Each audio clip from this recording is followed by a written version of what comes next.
lot of things pass through my studio, but there are certain things that stick in my mind and certain things that I pick up regularly, or some things that I use every day as my personal tech. So these are my favorite Amazon Prime retro tech deals. The first thing that I want to point out is this is not something that I'm using personally per se, but it is something that really sticks in my mind as a very, very special handheld. This is a 4x3 screen. It has excellent controls, some of the best controls in the retro emulation scene. The problem with it is very top heavy because of this metal plate. It's got inline shoulder buttons, so it's not going to be a streaming handheld. You're not going to be, it's not going to be a streaming beast, and the ergonomics kind of suck. But what makes this an incredible handheld is the aesthetic of it, the idea of it, the fact that it does that. It really is very special, and it will serve a lot of people as a sort of all-in-one, one-and-done device, depending on what you want. So go check out my review on this, because I do think this is something very special for a lot of people. The next thing is my latest obsession is the VR Rewind cassette player. This is a modern, new, off-the-shelf cassette tape player. Now, tapes have made a huge resurgence, huge in terms of what they were before, almost zero. They've just made a comeback, that people are manufacturing them again. The tape that I have in here is the latest Bon Iver album, so it really has made a comeback. And what sets this apart is the design. Beautiful design. Go check out the colors on their websites. It has a record function, so you can plug into the side here. It has an automatic leveling, and so you can plug in here and record your CDs, or if you boost the signal from your phone, you can record a Spotify playlist, that sort of thing. It also has Bluetooth. Now, there's a caveat to this because the Bluetooth isn't working on all my Bluetooth speakers, so just a little update there. But in comparison to the FIO, which I have on the way as well, the FIO apparently has better audio arrangement, the DACs and stuff inside, but this thing I think is a lot more special, a lot more beautifully designed, and it has that record input, which I think will be a boon to a lot of people. And while we're on the topic of music playing things, we've got the FIO DM13. DM for Discman, I'm guessing. This thing, check out my latest review on this. It is pretty much a modern day portable CD player. It has ESP. I never had ESP on my portable CD player in the olden days. It has a lot of outputs, a lot of types of outputs that you can do. You can do SPDIF, you can do coaxial. It has a balanced output here, normal 3.5mm output there. Kind of like the weird thing that I find with this is that they've put all the buttons on here. So these buttons are a little bit strange to use on an everyday basis. And also it's not finished off perfectly. You've got sharp edges here, and on the bottom you've got these sharp edges. But other than that, if you want a CD player that can handle bumps, obviously this is quite expensive, so you'll want to put a little cover on it, but with that DSP, it'll handle bumps. It's very good at handling. It's got a 60-second buffer, so a very good portable CD player, a modern CD player, and I'm quite enjoying it. I think in terms of everyday use, I'm using this more than the cassette, although I really love cassettes. It's like a whole vibe. So they really are putting a lot of effort to these FIO devices. And then the device that I heralded as the new GOAT, and I do think, obviously, if you're not into vertical handhelds, you're going to wildly disagree with me. If PS2 is retro to you, then you're not going to like this because it has no joysticks. The shoulder buttons are very nicely designed, very ergonomic and easy to use. It does not have HDMI or video out on the USB-C, so there's no video out on this thing, which I think was I think maybe on purpose by Retroid, but a huge miss in my opinion. It would have been so nice to use this with my XR glasses. Other than that, excellent controls, fairly solid audio. It's running Android, so it's quite versatile. It has this beautiful, almost square OLED screen. So even though it's a little bit on the pricey side, I do think it is one of the ultimate retro gaming handhelds on the market right now.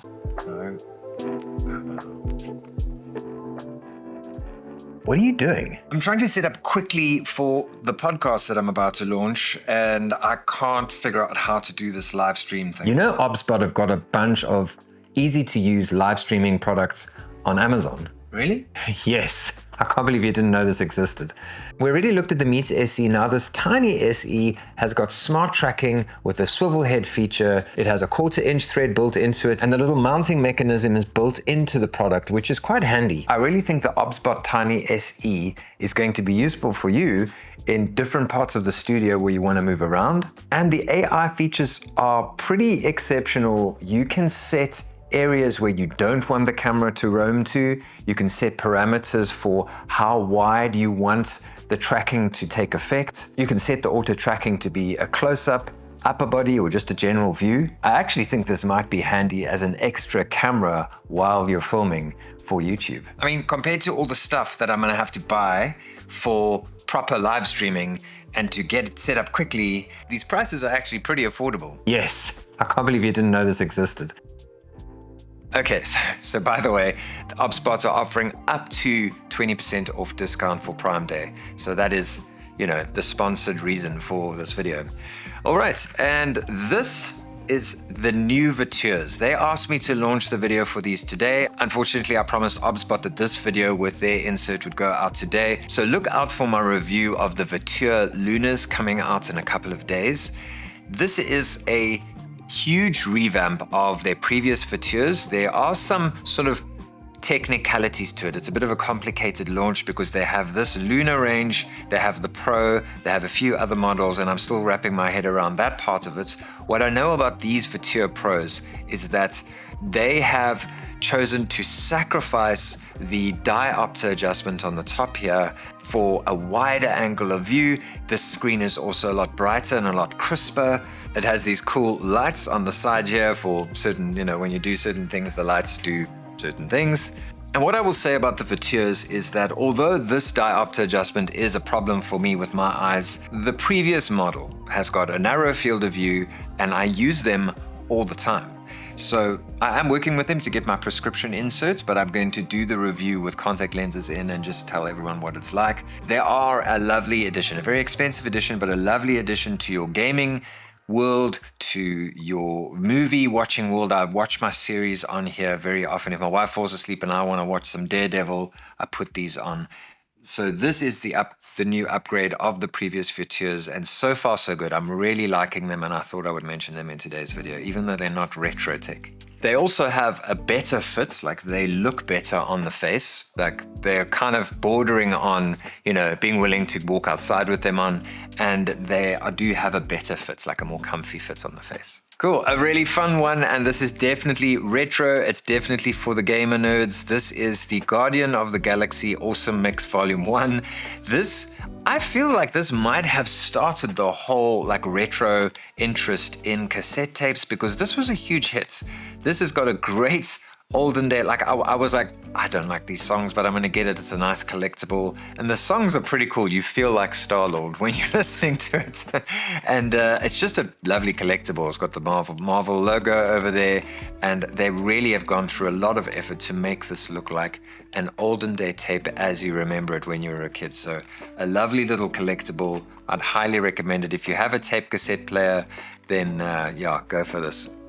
Also, one of my favorites, and one of the handhelds that I use personally all the time. So I was playing all my GBA games exclusively on the Anbernic RG35XX. Then the 35XXSP came along and it got upgraded to, I am using this handheld for all my retro gaming. So I dubbed this as, you know, the best handheld, the GOAT of all time, and then I ended up using this every single day, which is telling, you know, on paper, this is the GOAT, but at the end of the day, it's the handheld that works for you. So this is a 3x2 screen. What's the GBA? So it's got that sort of horizontal thing. A lot of people have freaked out about the 4-head on this thing, the 5-head.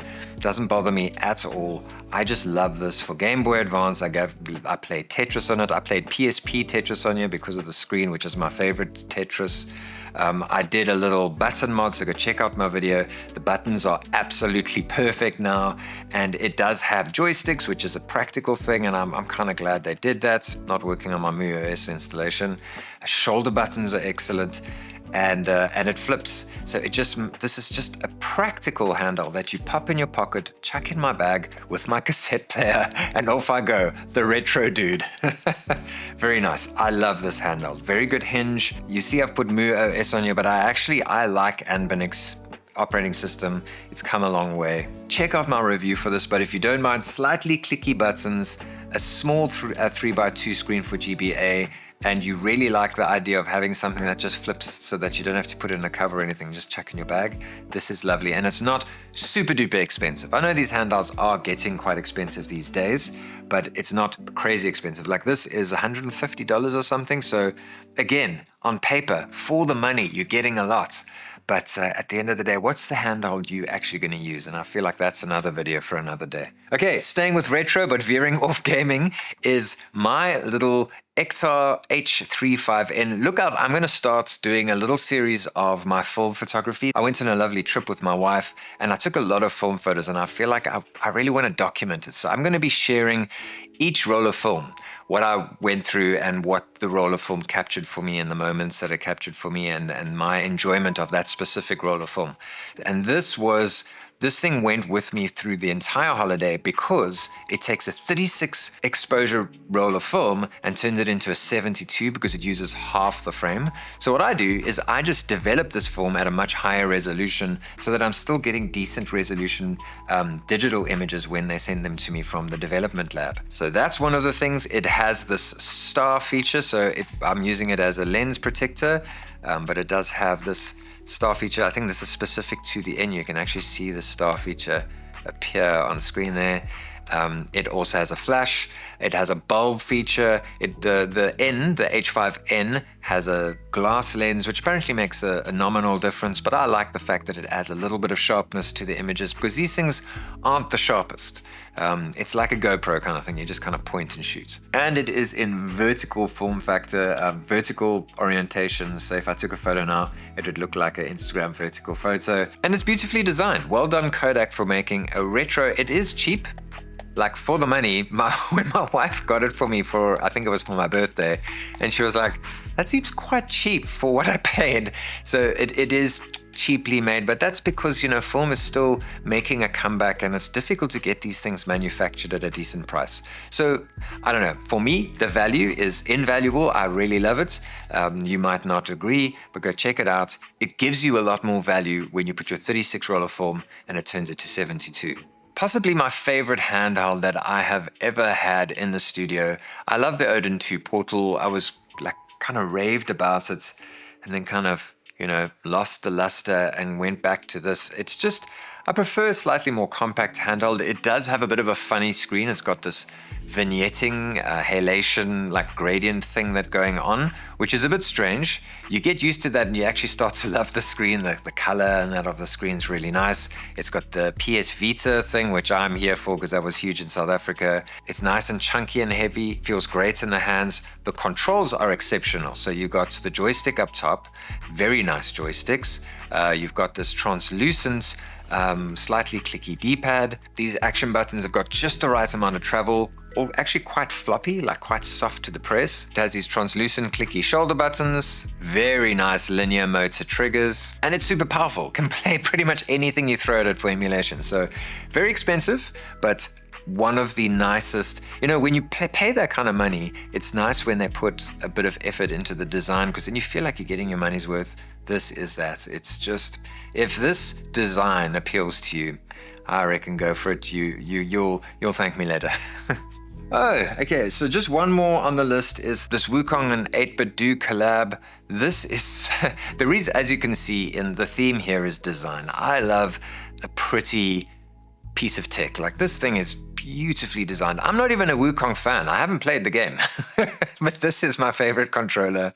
And the 8BitDo form factor for their ultimate controller is my favorite form factor. I really like the way it feels in my hands. Slightly more compact, like it doesn't flare out like an Xbox controller. And I just like it.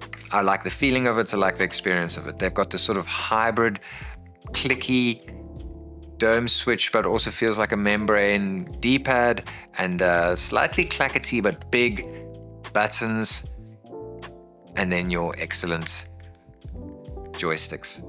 very nice, and it's Bluetooth and 2.4 gigahertz. So if you want something special, all of these you can see, a lot of this is almost like this is a list of gifts.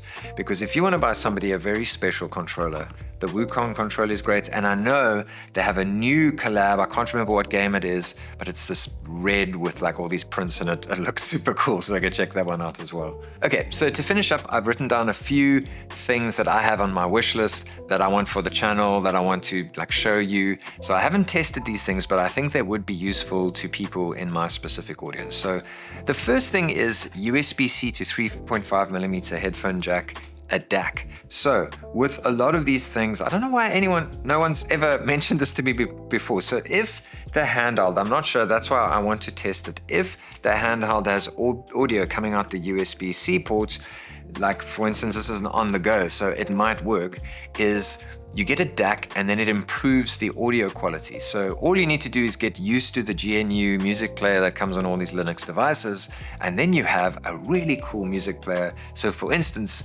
I always have this with me. Then if I get that little DAC thingy, this can be my music player as well. And then I can put my FLAC files of U2 and Coldplay and things. And then the models to look out for, there's a cheaper one by Ugreen, which obviously isn't going to be as good as the Fio one, which is like $45 or something, but it is a proper DAC apparently. So go check that out. And then there is a cover for the Pixel 2. I did a review of the GKD Pixel 2. I was like, I'm going to design a cover. There's a rubber cover on Amazon. Just get that. Forget about my idea to do a 3D printed cover. There you go, done. I've recommended a cassette tape player. There's a lot of new artist cassettes. Now it's quite expensive for me to get it to South Africa, but if you're in the States, it's actually not that expensive and a lot of them go on sale. So now this is going out on Prime Day. You might find some good deals on cassettes of different artists. And the other cool retro thing that I don't think I'm gonna buy, it just doesn't quite like get over the edge of appealing to me, is the cassette style Snow Sky. So Fio, I think, bought this device from someone and they're selling it. It's called the Snow Sky Retro Nano. It looks like a tape cassette. I think it even has EQs to make it sound like a tape cassette, but it is a digital audio player. So if you are shopping on Prime Day and you're also looking for gifts, this is a great advice list for people in the gaming retro scene. So yeah, I hope you found it useful and I shall see you in the next video.